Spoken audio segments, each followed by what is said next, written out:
I'm on my way home from work. You know, I'm not just a rapper. Many of you may know I spent over 25 years as an educator, a teacher. Right now, I'm an assistant principal slash dean in high school. And it's a pretty tough job, y'all. You know, a lot of times people want to blame the school districts, right? But a lot of parents should take more accountability for their children and how their children act. Because we can only teach, model, mold, educate the students that you give us, that the parents give the school system, right? We all have to be educated, it's the law, right? But a lot of times, as time moves on, decades change, every 5 years, the kids really change, the energy of the environment change, how we do and how we handle things changes in the household, in the school system. So we got to keep up with the time so that we can educate our kids to be on the next level of the game. You feel what I'm saying? So as educators, and as I'll speak on my job specifically, as an assistant principal, I'm tasked to help these kids, right? But if I'm not getting the help in how the parents raise these kids, then it's going to be an unbalanced exchange of sorts. My job primarily, I deal with the discipline in my school. And, you know, the scholars, some of these scholars, man, a lot of them act the same. Probably say about a good 70% of them act the same. What do I mean by act the same? Maybe the same mind frame or thought process about how things should go and how things work or should not work to their discretion or to their likings or whatnot. And a lot of our scholars have a miscued way of thinking about life, as all kids do. When we were younger, you know, we weren't thinking like 30, 40, 50-year-olds. I get it. I try to get it. Because I'm a parent as well as an educator, so I try to see from both sides. But if the child is not, if your student, if your kid is not getting some sort of positive example on how you deal with people socially in this society of life, then they're going to have a miscued way of thinking, and life is going to be pretty hard for them after the age of 18. And I notice personally, as well as being an educator and working with people's children for over 25 years. You understand what I'm saying? I take a lot of pride in what I do. And I'm trying to do this job as the AP of discipline to fidelity. Like, I'm trying to be the best that I can for my principal. You know what I'm saying? Because I'm a loyal man and I got a good heart and I believe in our children. Just like the song says, I believe the children are our future. Well, I really do. So that's why I remained an educator. So with that being said, I'm looked at as either the good guy or the bad guy, because I'm the guy who has to suspend you. It all kicks back to me. Any discipline in the school, it comes back to me, and I primarily handle it. On top of trying to run an ISS class, that's an in-school suspension class, so that we can maintain lower rates of suspension, right? It's a battle. It's a battle, y'all, because kids don't have no discipline. No discipline. And if your mama is telling you, yo, if that boy look at you wrong or say something to you wrong, you fight him. Instead of your parents teaching you how to fight, right?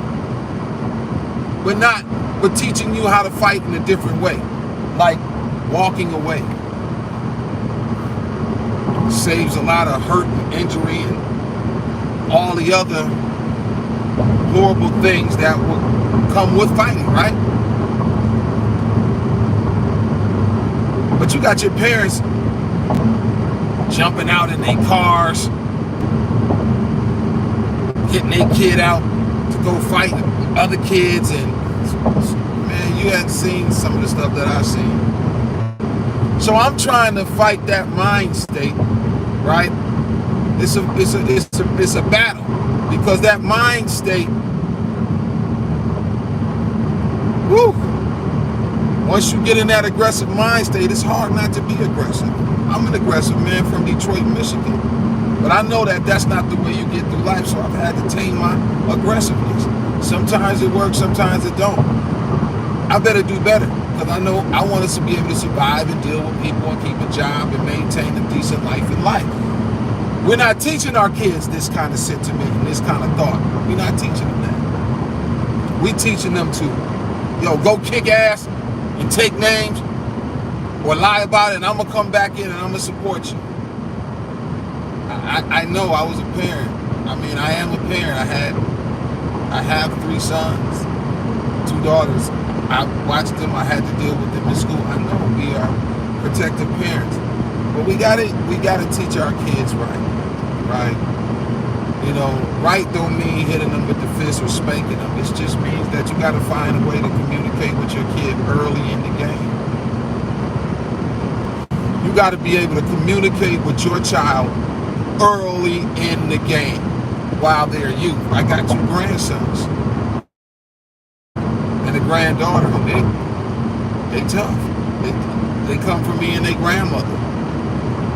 Our kids want no punks. They tough. But they did understand the concepts that we tried to instill in them, that, yo, we can handle this a different way. You need to go get that education, so you got to listen to the teacher, as well as support them. You know, who knows?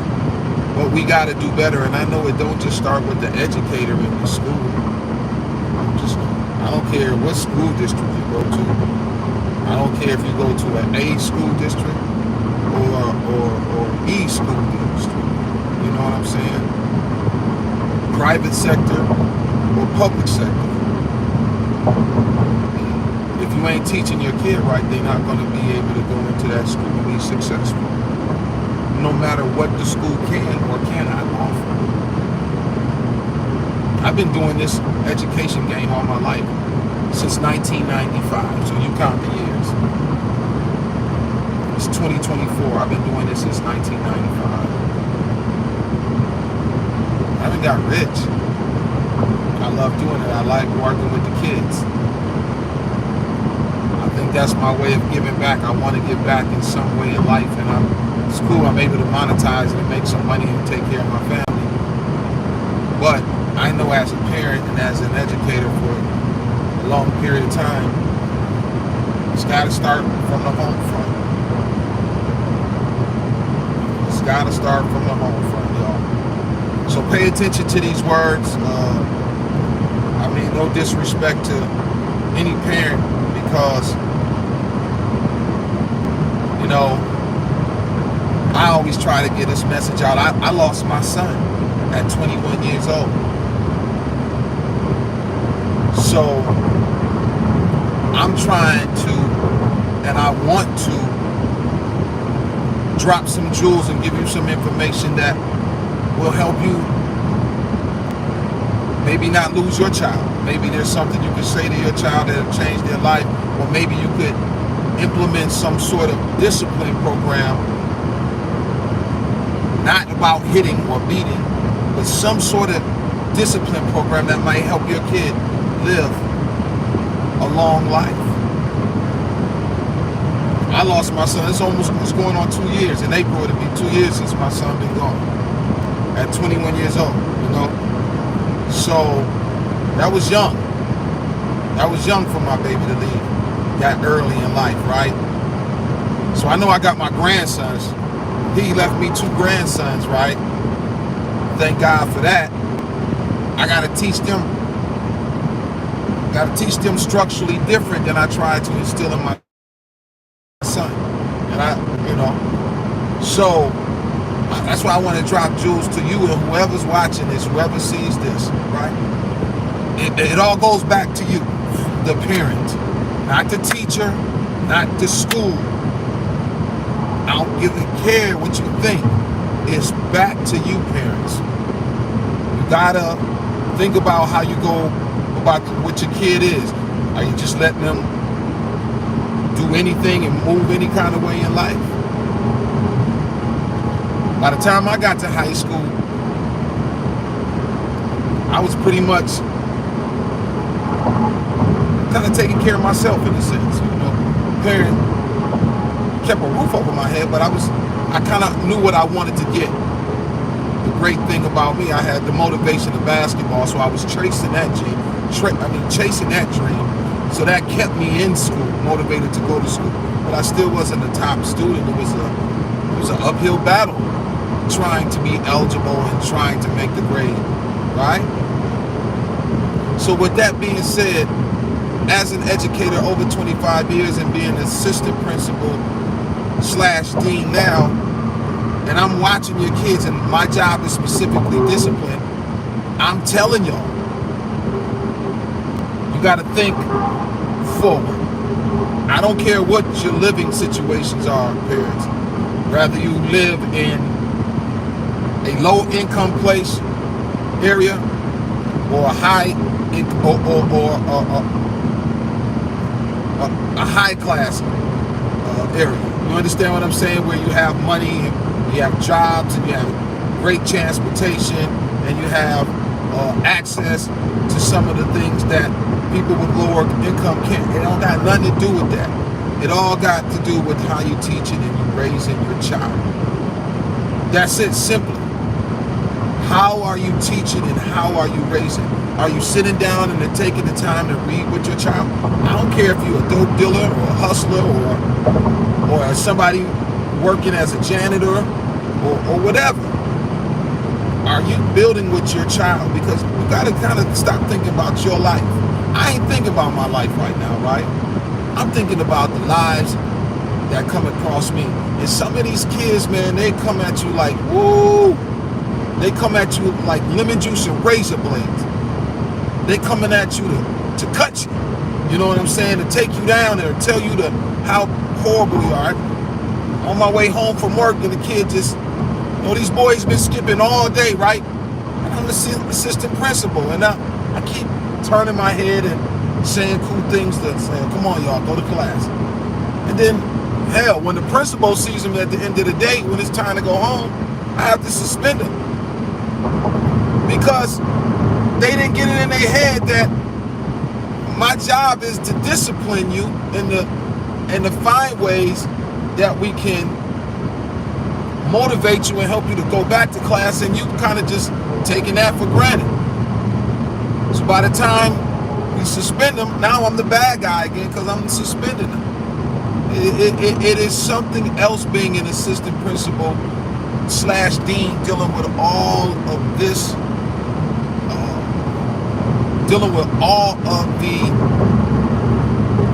emotions and the drama and the trauma that kids have gone through in their lives, and they bringing it on to you. And knowing that I'm a parent, my youngest is 20, he just got out of school. All 3 of my kids were my three youngest babies went to school with me as when I was a teacher at some point in their life. All of them graduates, a few of them college graduates, and I lost my 21-year-old son. You understand what I'm saying? So I'm telling you the truth. I've seen it on both spectrums. I've seen it from with thousands of kids every day, and I've seen it on the other side of as a parent. So I hope you heard me. I hope some of the things I said helped you. All I'm trying to do is drop some jewels, and hopefully you as a parent, if this is something you're going through, it'll change your life. Peace.